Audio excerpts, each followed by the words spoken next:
أقبل شهر رمضان، شهر الخيرات، شهر البركات.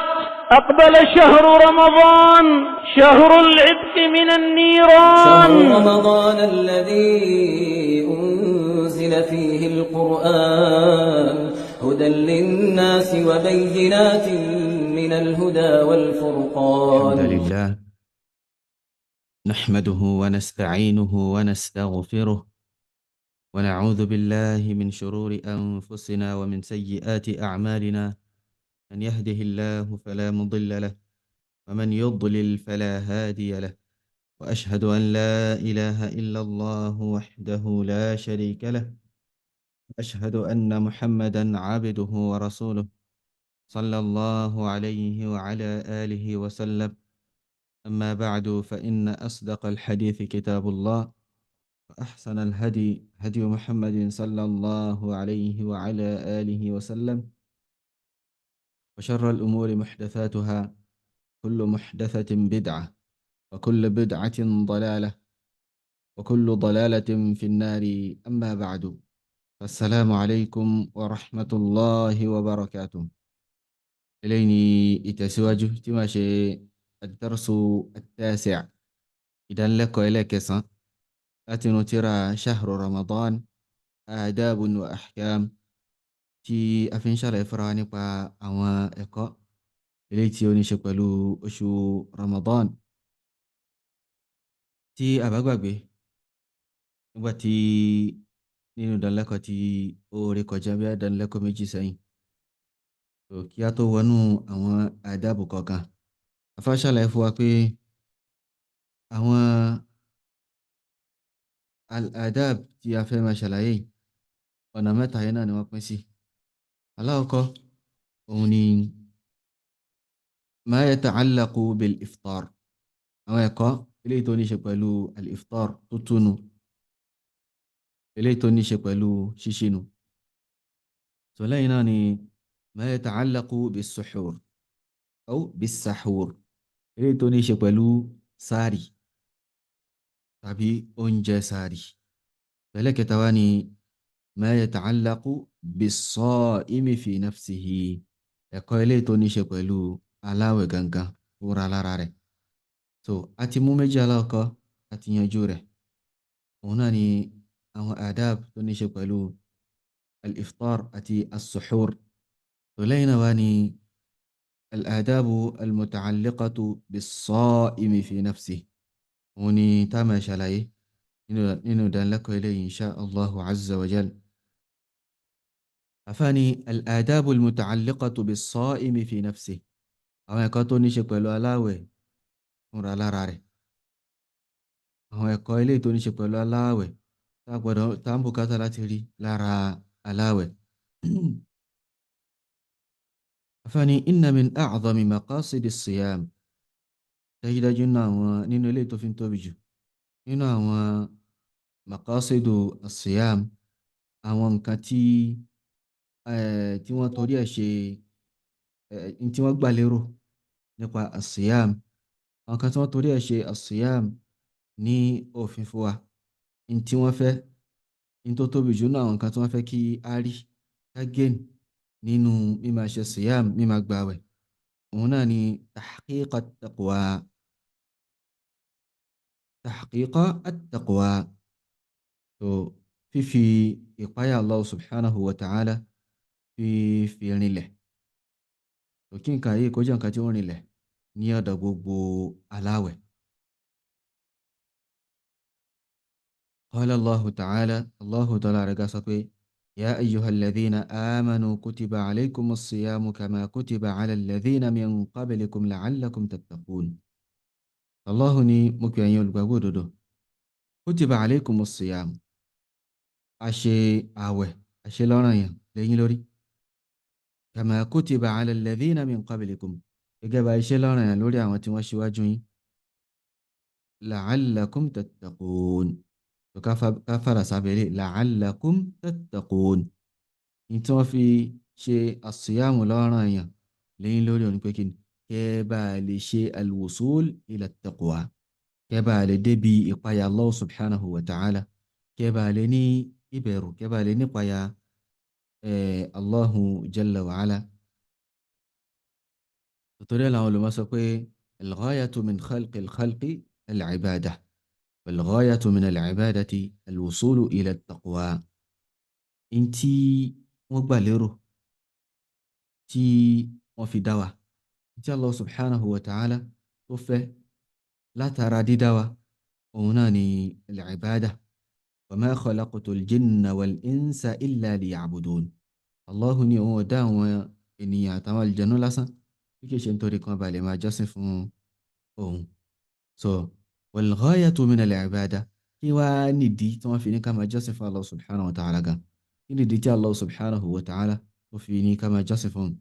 Kí ni al-ghaya ní eléyìí tí kí ni tí wọ́n fẹ́ látọ̀dọ̀ wa láti jẹ́ pé a rí achieve lára al-ibadah? Òun náà kí al-wusulu ila at-taqwa, kẹ́ni kankan ká lè débi ìpayà Allahu subhanahu wa ta'ala. Wọn kálukú lè jẹ́ tí ó máa bẹ̀rù Allahu Jalla wa Ala, tí ó máa páyà rẹ̀. Nítorí eléyìí náà ni wọ́n ṣe al-ibadah ní tí a máa ṣe. Afáwani qala Shaykh Abdurrahman ibn Nasir as-Sa'di fi tafsirih. Shaykh Abdurrahman ibn Nasir as-Sa'di, ilé tí ẹni kankan àtàmà sí al-Imam as-Sa'di rahimahullahu ta'ala, nínú tafsir wọn Taysirul Karim ar-Rahman fi tafsir kalam al-Mannan. Wani dhakara ta'ala hikmatahu fi mashru'iyyati as-siyam. Olúwẹ̀lẹ́dàá wa tọ́lá rẹ̀ ga, ó mẹ́ńṣà òye ọgbọ́n bákan náà hikma eléyìí tí ó wà níbi ṣíṣe as-siyam, ṣíṣe ní òfin fún wa. Ìyẹn afá mẹ́ńṣà rẹ̀ lórí àyà ilé ìtàkà síwájú yìí. يا أيها الذين آمنوا كتب عليكم الصيام كما كتب على الذين من قبلكم لعلكم تتقون. So Allah mention hikmah tó wà behind ṣíṣe as-siyamu ní òfin fún wa pé ká máa gbààwẹ̀. Faqal, wà ní pé la'allakum tattaqun, kẹ́ bá lè máa páyà Allah subhanahu wa ta'ala. Wọ́n ní fa inna as-siyama min akbari asbabi at-taqwa. Wọ́n dájú àwẹ̀ gbígbà nínú eléyìí tó fi ń tóbi jù nínú àwọn sábàbí tí máa mú yàn ní at-taqwa inan. Afá bẹ̀rẹ̀ sí ní máa ka àwọn nǹkan tó wà nínú as-siyamu yìí. Wọ́n ní li'anna fihi imtithala amrillah, torí kún bẹ nínú as-siyam ní máa tẹ̀lé àṣẹ Allah subhanahu wa ta'ala, wa jitinaba nahyi, ní máa jìnà sí in tí ó bá kọ̀ fún wa. Fa mimma ishtamala alayhi min at-taqwa, nínú àwọn nǹkan tí as-siyam tó tún kó sínú nínú ìpayà Allah subhanahu wa ta'ala, nínú àwọn nǹkan tí pé ó ń túmọ̀ sí ìpayà Allah subhanahu wa ta'ala, òun náà ni pé kí anna as-sa'ima yatruku ma harrama Allahu alayhi. Òun ni pé aláwẹ̀ ni yóò gbé ogbon tí Allah subhanahu wa ta'ala tó bá pè léèwọ̀, tó bá ṣe léèwọ̀ fún láti ṣe lásìkò tó ń gbààwẹ̀, yóò gbé ogbon jù sílẹ̀. Min al-akli wash-shurbi wal-jima'i wa nahwiha, gẹ́gẹ́ bí jíjẹun, mímu mi àti bíbá ara ẹni lájọṣepọ̀ àtàwọn kan tí ó jọ eléyìí. Allati tamilu ilayha nafsuhu, láwọn kan tẹ́ pé ẹ̀mí èèyàn a máa ṣe kíni, ẹ̀mí èèyàn a máa fẹ́ láti ṣe àwọn nǹkan náà. So aláwẹ̀ ni yóò gbé àwọn nǹkan náà jù sílẹ̀, ẹni tí ó yapa ẹ̀mí rẹ̀. Mutaqarriban bidhalika ila Allah, èèyàn gbé jù sílẹ̀ ẹni tí ó fi ń wá àsùnmọ́ Allahu subhanahu wa ta'ala. Rajiyan bitarkiha thawabah, ẹni tí ó fi ń wá ẹ̀san Allahu subhanahu wa ta'ala, ẹni tí pé èèyàn máa fi gbígbé nǹkan náà jù sílẹ̀ ká máa fi wá ẹ̀san látọ̀dọ̀ Allahu subhanahu wa ta'ala. Afáàní fahadha min at-taqwa, eléyìí nínú ìpayà Allahu subhanahu wa ta'ala iná ni ó wà. Wọ́n ní wa minha, nínú rẹ̀ náà ni pé anna as-sa'ima yudarribu nafsahu ala muraqabati Allahi ta'ala. Aláwẹ̀ ni yóò máa re ara rẹ̀ lórí mímá ṣọ́ Allah subhanahu wa ta'ala. So yóò máa kọ́ ẹ̀mí rẹ̀ ní mímá ṣọ́ Allah subhanahu wa ta'ala ní kọ̀kọ̀. So lẹ́ni tí pé yóò máa feel pé Allah subhanahu wa ta'ala ń rí mi, al-muraqaba náà ilé ẹni tí ó máa mọ̀ nínú ẹ̀mí ara rẹ̀ kí Allahu Jalla wa Ala ó ń rí mi. Tó bá sì ti ń rí mi, kò ní í da kí n ṣe ohun tí ò nífẹ̀ẹ́ sí. Kò ní í da kí n lọ jáwẹ̀ mi pẹ̀lú kankan nínú àwọn tó máa ń bá àwẹ̀ jẹ́ ní kọ̀kọ̀. Ni fayatruku ma tahwa nafsu. So látara rẹ̀ tó bá ti mọ̀ kí Allah subhanahu wa ta'ala ń raqaba òun, yóò wá gbé gbogbo ohun tí ẹ̀mí rẹ̀ tó nífẹ̀ẹ́ sí yóò gbé jù sílẹ̀, kò ní débẹ̀. Ma'a qudratihi alayhi, ohun tí kò lágbára lórí rẹ̀, ìyẹn lágbára láti jẹun, ṣùgbọ́n yóò gbé jù sílẹ̀ nítorí pé ó ń bẹ̀rù Allah subhanahu wa ta'ala. Allahu ni má jẹun lásìkò tó bá ń gbààwẹ̀, yóò gbé jù sílẹ̀. Ó lágbára láti jẹ, ṣùgbọ́n látara pé ń páyà Allah subhanahu wa ta'ala, kò ní jẹ ní gbangba, bẹ́ẹ̀ kò ní jẹ ní kọ̀kọ̀. Má bá obìnrin lájọṣepọ̀, kò ní í ṣe pẹ̀lú ara ilé rẹ̀, bákan náà kò ní lọ ṣe níbòmíì níta lẹ́yìn tí ó fi yàpá àṣẹ Allah subhanahu wa ta'ala. Àárí pé nínú àwẹ̀ náà àwọn onízìnnà náà tẹ́ pé lójú méjèèjì náà máa ń ṣe ní ojú mọ́mọ́ àti ní alẹ́. Tó bá di àsìkò àwẹ̀, àwọn náà máa ń pa nǹkan yìí tì, wọ́n ń pa á tì. Wọ́n á pa zìnnà tì, wọ́n á sọ pé má jà mí láwẹ̀. Tóbìnrin bá fọwọ́ kàn wọ́n, wọ́n á ní má jà mí láwẹ̀. Wọ́n á gbìyànjú láti sá fún obìnrin ní àsìkò tí wọ́n bá ń gba àwẹ̀ lọ. Àfàwọn lè tẹ́ pé wọ́n bá ti bá tiwọn débi tí ó lágbára, tẹ́ pé kò sí tí ó kan àwọn mọ́ pẹ̀lú pé Allah subhanahu wa ta'ala ni ẹ má ṣe nǹkan yìí. Nǹkan yìí máa ń bá àwẹ̀ jẹ́. Wọ́n á wá jọyìn láàrin ṣíṣe nǹkan yìí lọ́sàn-án àwẹ̀ láti fi ba àwẹ̀ jẹ́. Bákan náà ṣíṣe ní ṣíṣe eléyìí tí ó tọ́. Wọ́n ṣe gba ọ̀nà àìtọ́ pẹ̀lú pé wọn kì í ṣe ẹlẹ́tọ̀ ara wọn. Na'udhu billahi min dhalik. Kí Allah subhanahu wa ta'ala kí ó là wá kúrò níbi irú nǹkan báyìí. Àfáàní fayatruku ma tahwa nafsuhu.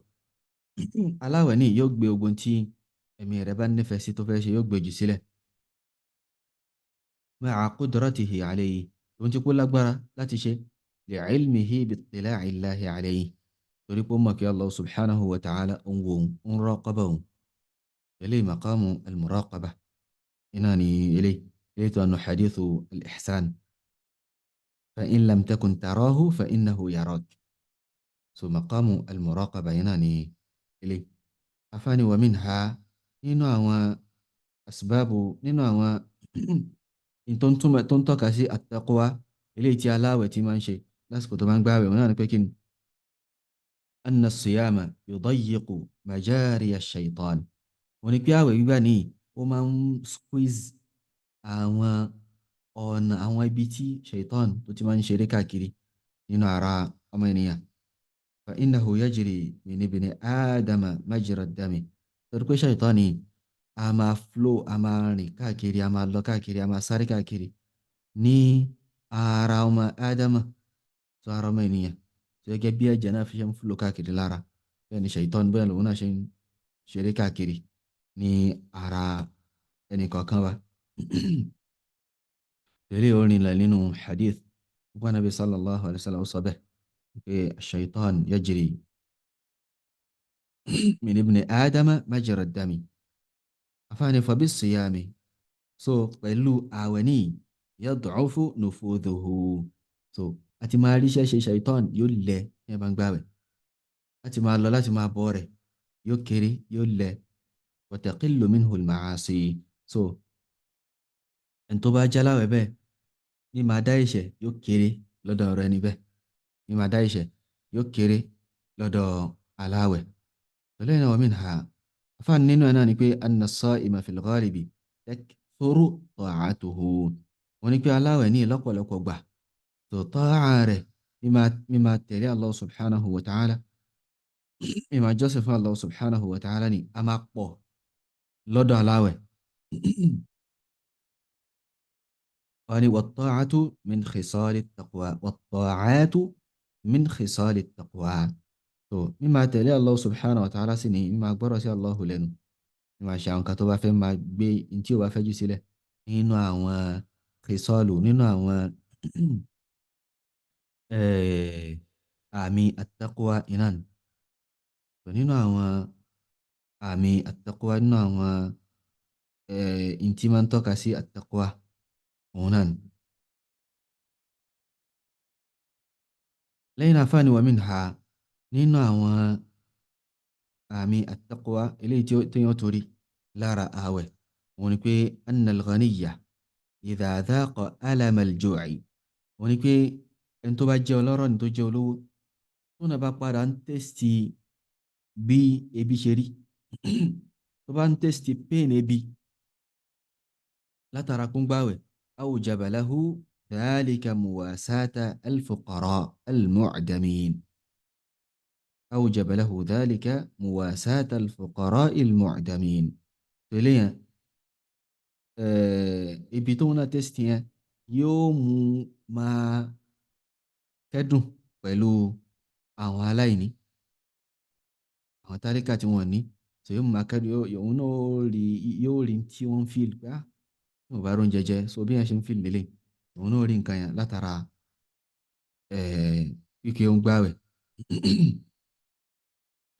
wa hadha min khisal at-taqwa lọ́nà khisal at-taqwa náà àwọn tí ó ń tọ́ka sí at-taqwa iná nílé nínú àwọn àmì at-taqwa iná ní eléyìí náà wà pé ebi wá pààyàn wọ́n mú ẹ̀rọ ní pé ṣé pé bí in táwọn tálíkà tí wọ́n ń fìlì náà ilé àwọn tá ń jẹun tájẹ tọ̀sán àbí tájẹ tàárọ̀ tájẹ tọ̀sán tájẹ tàálẹ́ tí ó gbé ó tún máa bára wọn kò tẹ́ pé láàrin pé àti ìjẹun ọ̀sán gan lẹ́yìn oúnjẹ àárọ̀ àwọn nǹkan míì ni wọ́n á tún fi panu wọ́n á tún ti fi panu lájú kó oúnjẹ ọ̀sán tó dé so èèyàn padà fẹ́ gbá ṣe táwọn tálíkà tí wọ́n ń go tòrò náà ilé eré yóò padà jẹ́ kéèyàn ṣe kíni kéèyàn wọn máa bá wọn kẹ́dùn so kéèyàn sì máa kí nǹkan yìí àwọn pípò yìí wọ́n ń bùkátà sí ìrànlọ́wọ́ so yóò ṣe kíni yóò mú kéèyàn ó lè ṣèrànlọ́wọ́ fún wọn látà téèyàn ò bá tiẹ̀ ṣe gan èèyàn ṣáà mọ tí wọ́n ń fìl tó bá dájú ní ọ̀rọ̀ kíá ní òtún nílé yọ nǹkan jáde nínú tí Allah subhanahu wa ta'ala fún láti fi ran àwọn aláìní lọ́wọ́. So الشيخ إمام ابن علي الأثري حفظه الله أني انتهى كلام الشيخ السعدي فبجرى الإمام السعدي رحمه الله يقبر سناني إليه ومما يجب على الصائم التحرز منه ارتكاب المحارم nínú àwọn nǹkan tí ó jọ́ràn èèyàn fún aláwẹ̀ kí ó ṣọ́ra fún nígbà tó bá ń gbààwẹ̀ ní irtikabul maharim mímá rọ́lù àwọn nǹkan tó bá jẹ́ haram irtikabul haram rádà irtikabul haram mímá ṣe àwọn nǹkan tó bá jẹ́ ìwọ̀ wọ́n ní ففي صحيح البخاري من حديث أبي هريرة رضي الله عنه عن النبي صلى الله عليه وسلم أنه قال من لم يدع قول الزور والعمل به فليس لله حاجة في أن يدع طعامه وشرابه.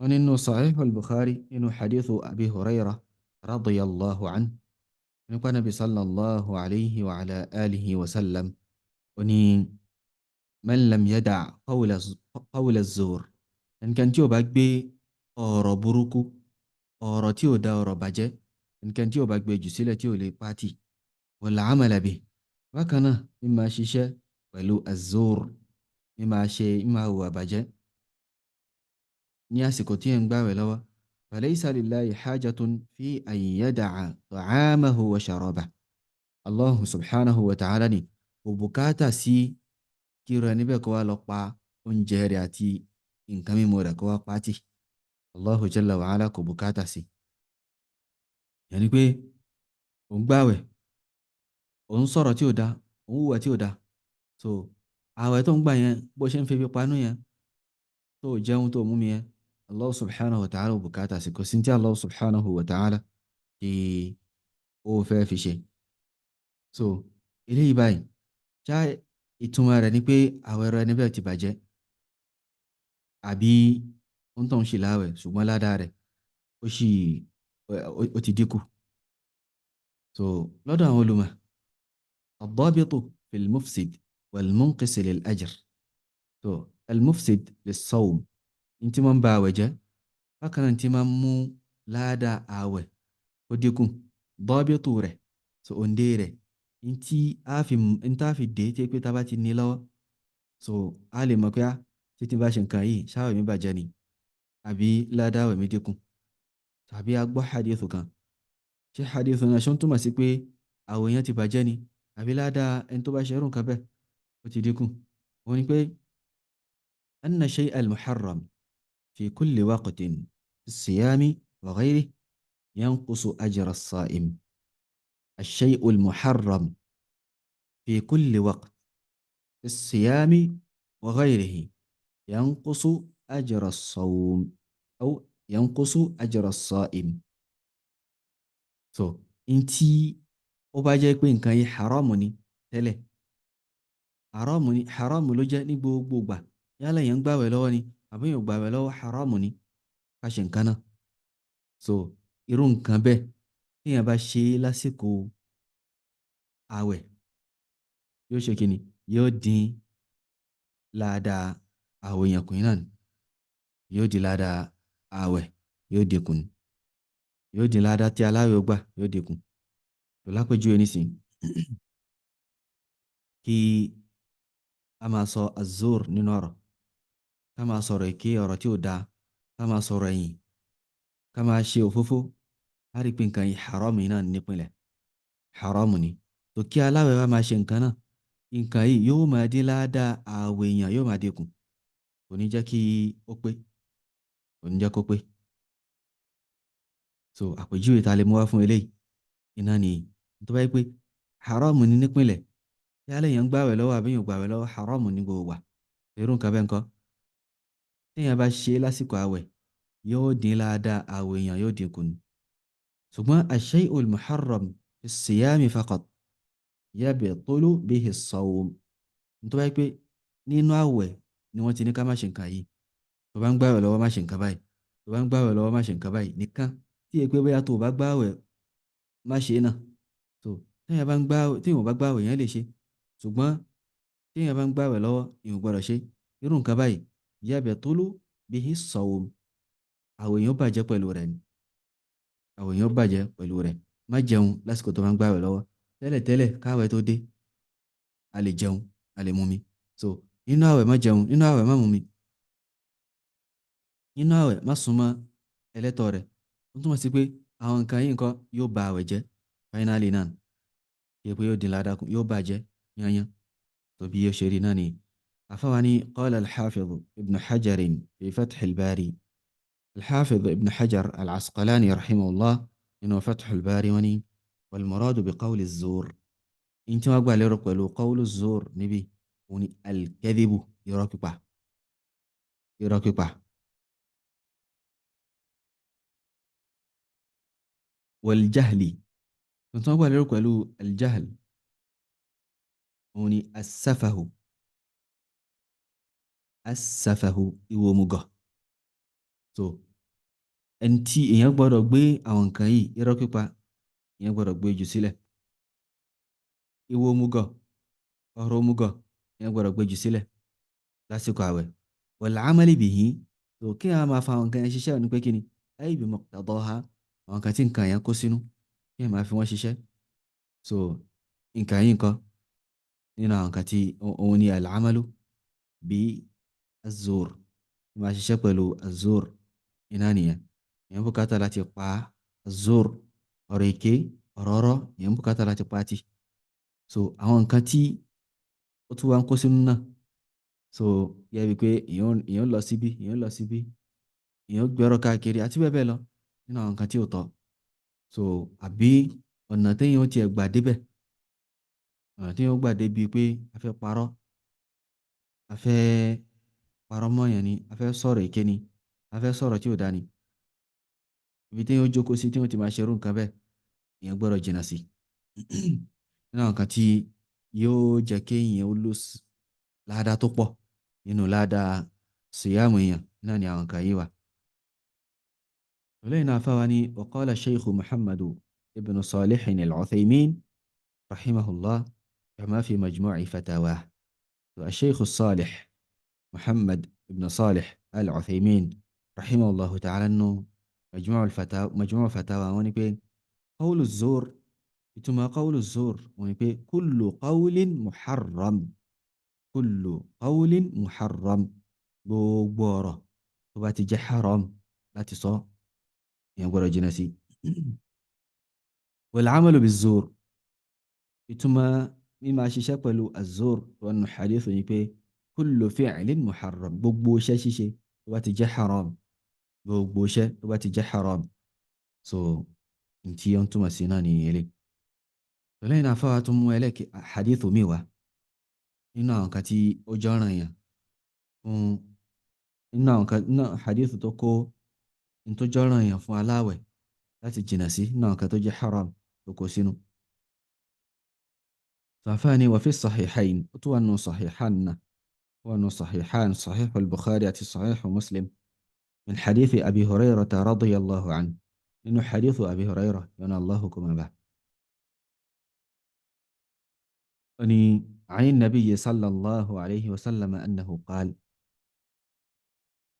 أني قال النبي صلى الله عليه وسلم صحيح وإذا كان يوم صوم أحدكم فلا يرفض ولا يصخب فإن سابه أحد أو قاتله فليقل إني امرؤ صائم. wọ́n ní tó bá di ọjọ́ àwẹ̀ ẹnìkọ̀ọ̀kan yín ọjọ́ tẹ́ ẹnìkọ̀ọ̀kan yín bá ń gbààwẹ̀ fala yarfuth kó má ṣe arrafathu wala yaskhab kó dẹ̀ má ṣe as-sakhbu náà. so ìtumọ̀ méjèèjì ó ń bọ̀ insha Allahu azza wa jal. wọ́n ní fa in sabbahu ahadun aw qatalahu tẹ́nìkan bá wà ń bu tó fẹ́ káwọn jọ máa búra wọn àwọn tí ẹ fẹ́ bá jà falyaqul kó máa sọ wípé inni mru'un sa'im èmi ń gbààwẹ̀ ń tèmi o èmi ń tèmi o èmi ń gbààwẹ̀ o.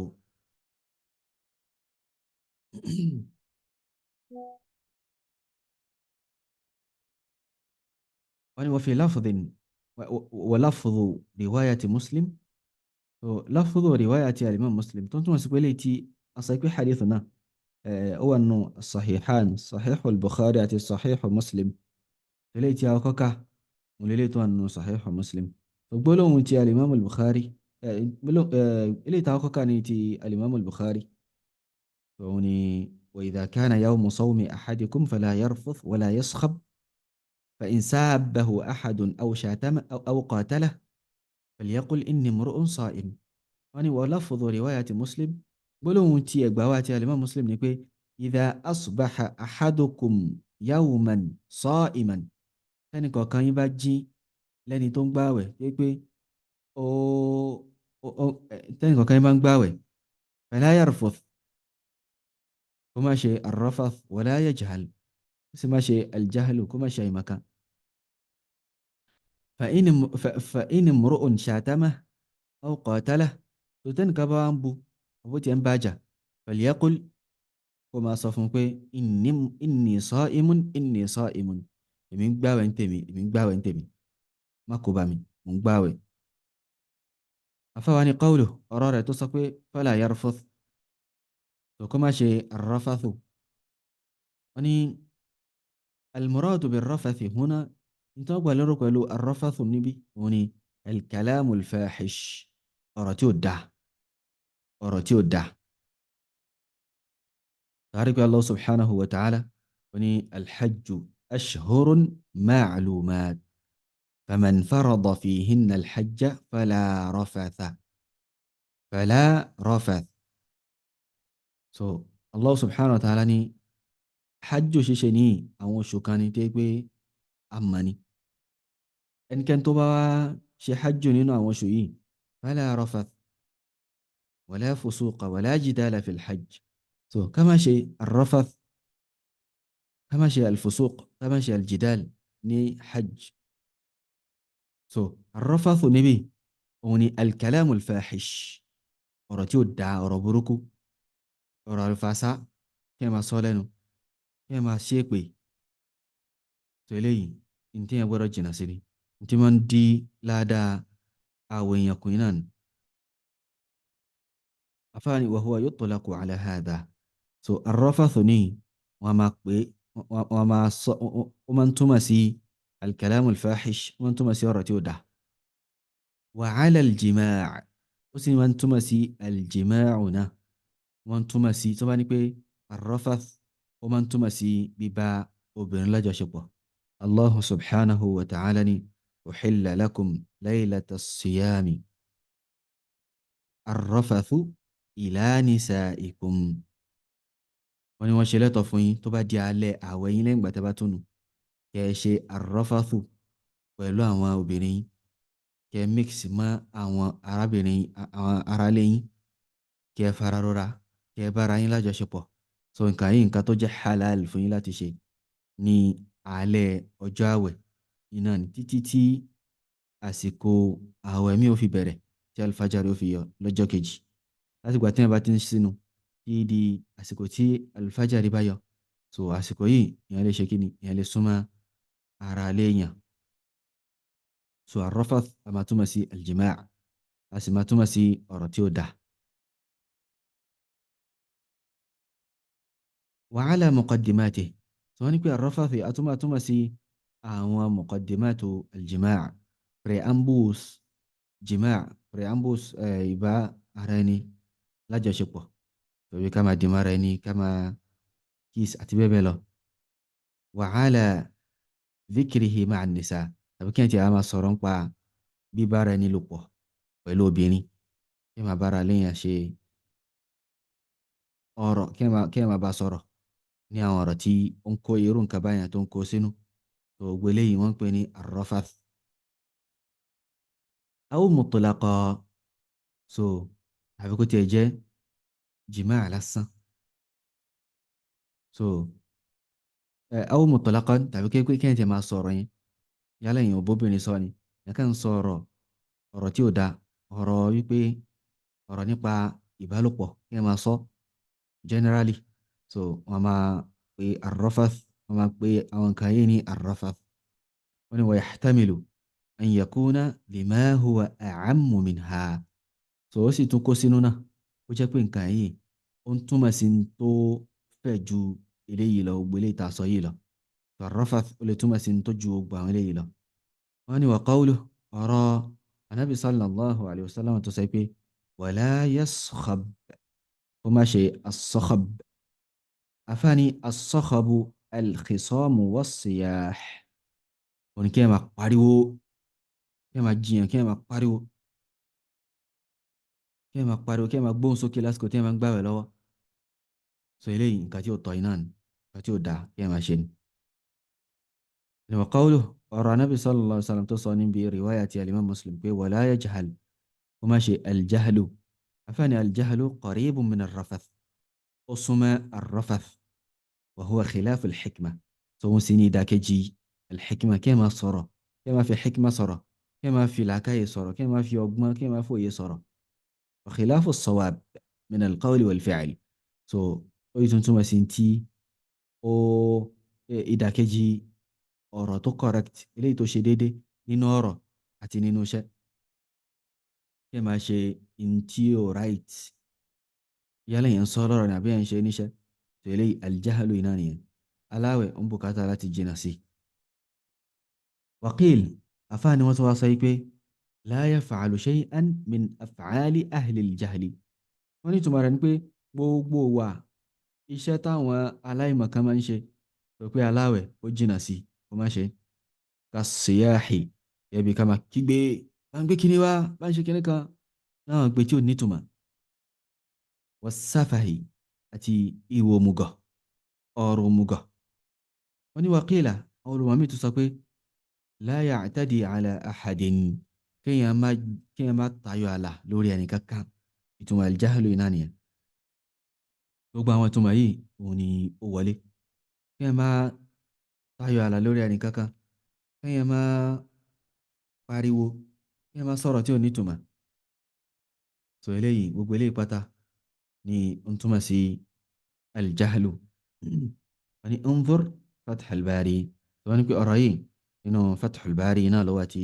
al-imam ti al-hafiz ibn hajar al-asqalani rahimahullah nínú al-mujallad al-rabi' صفحة 104 volume 4 page 104 níbẹ̀ so bákan náà page 118 ọlọ́rọ̀ yìí wà ń bẹ̀. So bákan náà wà nù sharhu sahih Muslim ti al-Imam Nawawi, so volume 8 page 28. bákan náà wà nù sharhu sahih Muslim ti Sheikh Al-Uthaymin rahimahullah, volume 4 page 119. so àfáwa ní qawluhu, ọ̀rọ̀ rẹ̀ tó sọ pé fa in imru'un shatamahu aw qatalahu, arábìnrin téèyàn bá ń búyàn àbútí ẹ̀fẹ́ báyàn jà, falyaqul kí ẹ máa sọ fún pé inni sa'imun inni sa'im, èmi ń gbààwẹ̀ ń tèmi. ẹni al-azharu wallahu a'lam annahu yaqulu dhalika bilisanihi kama huwa zahiru al-lafzi. wọ́n lélẹ̀ tó hàn níbi gbólóhùn yìí ni pé èèyàn sọ pẹ̀lú ahọ́n èèyàn ní kí pé yóò sọ sínú, èèyàn sọ tí ó hàn lórí ahọ́n èèyàn pé mò ń gbààwẹ̀ ni wali annahu idha jahara bidhalika irtada'a as-sab. tó àti pé téèyàn bá sọ jákè pé mò ń gbààwẹ̀ so ẹni tó ń búyàn náà òun yóò kararú, yóò súnra kìpíà pé kí n ṣe nǹkan yìí tó tọ́. فعلم أن عدم رده عليه لكونه صائما، yóò sì mọ̀ kí ẹni yìí ìdí tí ò fi reply mi láti gbà tí mo ti ń sọ̀rọ̀ tí mo ti ń bu tí mo ti ń sọ gbogbo tí mo sọ yìí, tí yóò lè mọ̀ kí nítorí pé ó ń gbààwẹ̀ ní wọ́n sì ká eléyìí ó ń páyà Ọlọ́run bá èmi ò páyà Ọlọ́run. la li ajzihi ani rad, kì í ṣe nítorí pé kò lè fún ọ lésì, kì í ṣe nítorí pé èèyàn ò lè fún yàn lésì lèèyàn fi dákẹ́. tòyẹn gbọ́dọ̀ jẹ́ kọ́ mọ̀ pé torí pé mò ń gbààwẹ̀ ààwẹ̀ tèmi ń gbà ló ní kí n má ṣe nǹkan yìí.